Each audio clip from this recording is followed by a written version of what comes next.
Hello नमस्कार साथियों, स्वागत है आप सभी का शालू आर्ट क्लास में। तो चैप्टर 14 पार्ट 4, ये चैप्टर 14 काफ़ी बड़ा है, इसलिए इसके कई पार्ट में लेकर आ रही हूँ थोड़े थोड़े क्वेश्चंस के साथ में, जिससे आप लोगों को पढ़ने में ज़्यादा प्रॉब्लम ना हो। जो लोग चैनल पे नए हैं प्लीज़ सब्सक्राइब करके बेल आइकन ज़रूर दबा दें। चलिए, जर्मन पत्रिका दी स्टार में किस ऑस्ट्रियन कलाकार ने अभिव्यक्तिवादी कला प्रदर्शित की थी? ऑप्शन नंबर डी सही हो जाएगा, ऑस्कर कोकोस्का। अगला प्रश्न है, ताइती द्वीप किस कलाकार का प्रेरणा स्रोत था? ऑप्शन नंबर बी सही हो जाएगा, गॉगिन। अगला प्रश्न है, प्रमुख अति यथार्थवादी चित्रकार का नाम बताइए। ऑप्शन नंबर डी सही हो जाएगा, सल्वाडोर डॉली। अगला प्रश्न है, किस लैंडस्केप चित्रकार ने प्रभाववादियों को प्रेरणा दी थी? ऑप्शन नंबर ए सही हो जाएगा, टर्नर। अगला प्रश्न है, जॉर्ज मूर का व्यक्ति चित्र किसकी कृति है? ऑप्शन नंबर बी सही हो जाएगा, एडवर्ड माने। अगला प्रश्न है, इनमें एक उत्तर प्रभाववादी कलाकार नहीं था? Option number B, Pierre Bonnard. अगला प्रश्न है, ब्लू राइडर समूह के किस अग्रणी सदस्य ने lady in A green jacket को चित्रित किया था? ऑप्शन नंबर बी सही हो जाएगा, अगस्त मैके। अगला प्रश्न है, परसिस्टेंस ऑफ मेमोरी चित्र का कलाकार था? Option number B, Salvador Dali. अगला प्रश्न है, विख्यात नव शास्त्रीय चित्रकला ओथ ऑफ द होरट्टी 1784 को डैश द्वारा बनाया गया?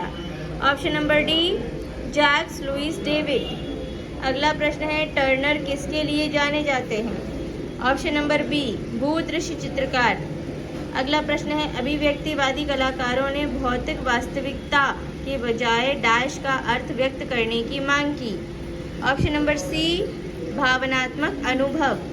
अगला प्रश्न है, अभिव्यक्तिवादी कला की विशिष्ट विशेषता क्या थी? ऑप्शन नंबर ए, कला जो वास्तविक के बजाय भावना व्यक्त करती थी। अगला प्रश्न है, किसने अति यथार्थवादी घोषणा पत्र लिखा था? ऑप्शन नंबर ए सही हो जाएगा, आंद्रे ब्रेटन। अगला प्रश्न है, द स्क्रीम शीर्षक वाली प्रसिद्ध अभिव्यक्तिवादी चित्रकला में से एक को डैश द्वारा चित्रित किया गया है? ऑप्शन नंबर ए, एडवर्ड मंच। चलिए, अगला प्रश्न है, निम्न में से कौन सल्वाडोर डॉली का है? ऑप्शन नंबर ए सही हो जाएगा, दी परसिस्टेंस ऑफ मेमोरी। अगला प्रश्न है, पत्थर तोड़ने वाले कृति के कलाकार का नाम क्या था? ऑप्शन नंबर ए, पूर्वे या गुस्ताव पूर्वे। अगला प्रश्न है, पेंटर ऑफ सीरीज किसे कहते हैं? ऑप्शन नंबर ए, पूर्वे को, सॉरी मोने को। अगला प्रश्न है, एमिल चोल्डे किस आधुनिक कला आंदोलन से संबंधित हैं? ऑप्शन नंबर डी सही हो जाएगा, जर्मन अभिव्यंजनावाद। अगला प्रश्न है, स्पेन का अति यथार्थवादी कलाकार कौन था?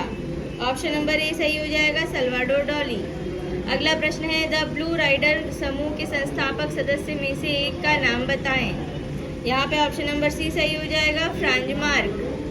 अगला प्रश्न है, कलाकार पाब्लो पिकासो किस शैली के लिए प्रख्यात हैं? ऑप्शन नंबर डी, रहस्यवादी। अगला प्रश्न है, सल्वाडोर डॉली एक चित्रकार था? ऑप्शन नंबर बी, अति यथार्थवाद का। अगला प्रश्न है, उत्तर प्रभाववादियों में प्रथम चित्रकार कौन था? ऑप्शन नंबर ए, पाल सेजान। अगला प्रश्न है, घनवाद आंदोलन समाप्त हो गया? ऑप्शन नंबर सी, 1925 ईस्वी में। अगला प्रश्न है, सूर्योदय का प्रभाव किस कलाकार की कृति है? ऑप्शन नंबर बी, क्लोड मोने की। अगला प्रश्न है, हरी पट्टी किसका चित्र है? Option number C, Henri Matisse का।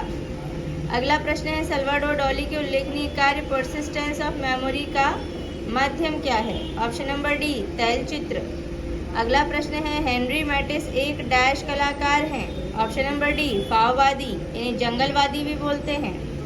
अगला प्रश्न है, नीचे दिए गए समूहों में से एक का चयन कीजिए जो उस प्रभाववादी रचनाओं के लिए उत्तरदायी कहा जाता है? ऑप्शन नंबर बी, सेजान, वान गॉग, पाल गॉगिन। चलिए, अगला प्रश्न है, मैटरनिटी चित्र किसने तैयार किया था? ऑप्शन नंबर सी सही हो जाएगा, पाल गॉगिन ने। अगला प्रश्न है, चांदनी रात में समुद्री दृश्य कौन चित्रांकित किया है? ऑप्शन नंबर ए, टर्नर। अगला प्रश्न है, मैटिस किस कला आंदोलन का कलाकार था? ऑप्शन नंबर ए, जंगलवाद का। अगला प्रश्न है, इनमें से अभिव्यंजनावादी कलाकार नहीं है? Option number A, Piet Mondrian. अगला प्रश्न है, सबसे महत्वपूर्ण अति यथार्थवादी में से एक का उपनाम अति यथार्थवाद का पॉप है, जो कि आंदोलन के संस्थापक और मुख्य सिद्धांतवादी थे, उनके नाम को पहचानिए। Option number D, Andre Breton. अगला प्रश्न है, 1940 और 1950 के दशक के अमेरिकी अमूर्त अभिव्यंजनावाद के सबसे महत्वपूर्ण कलाकार हैं। ऑप्शन नंबर ए, जैक्सन पोलॉक। अगला प्रश्न है, एविग्नन सुंदरियां चित्र किसने चित्रित किया? ऑप्शन नंबर बी, पिकासो ने। अगला प्रश्न है, प्रसिद्ध अति यथार्थवादी कलाकारों में से एक का नाम बताइए जिन्होंने अलौकिक कला की स्थापना की। Option number A, Max Ernst. अगला प्रश्न है, घनवाद के प्रवर्तक कौन थे? ऑप्शन नंबर हमारा बी सही हो जाएगा, पिकासो एवं ब्राग। अगला प्रश्न है, माने के चित्र ओलंपिया में स्त्री की लेटी हुई आकृति किसकी है? ऑप्शन नंबर हमारा बी सही हो जाएगा, वेश्या। अगला प्रश्न है, इनमें से अति यथार्थवादी कलाकार नहीं है, कौन नहीं है? ऑप्शन नंबर डी सही हो जाएगा, जैक्सन पोलॉक। अगला प्रश्न है, हेनरी मैटिस किस कला आंदोलन से संबंधित हैं? ऑप्शन नंबर हमारा सी सही हो जाएगा, फाविज्म। अगला प्रश्न है, फ्रांज मार्क कौन से वाद से जुड़ा था? ऑप्शन नंबर डी, अभिव्यंजनावाद से। अगला प्रश्न है, अभिव्यंजनावादी कला का विकास हुआ था? ऑप्शन नंबर सी, जर्मनी में। अगला प्रश्न है, अति यथार्थवादी कला आंदोलन फ्रांसीसी कवि डैश द्वारा शुरू किया गया था, जिन्होंने 1924 में अति यथार्थवादी घोषणा पत्र लिखा। Option number A, Andre Brayton.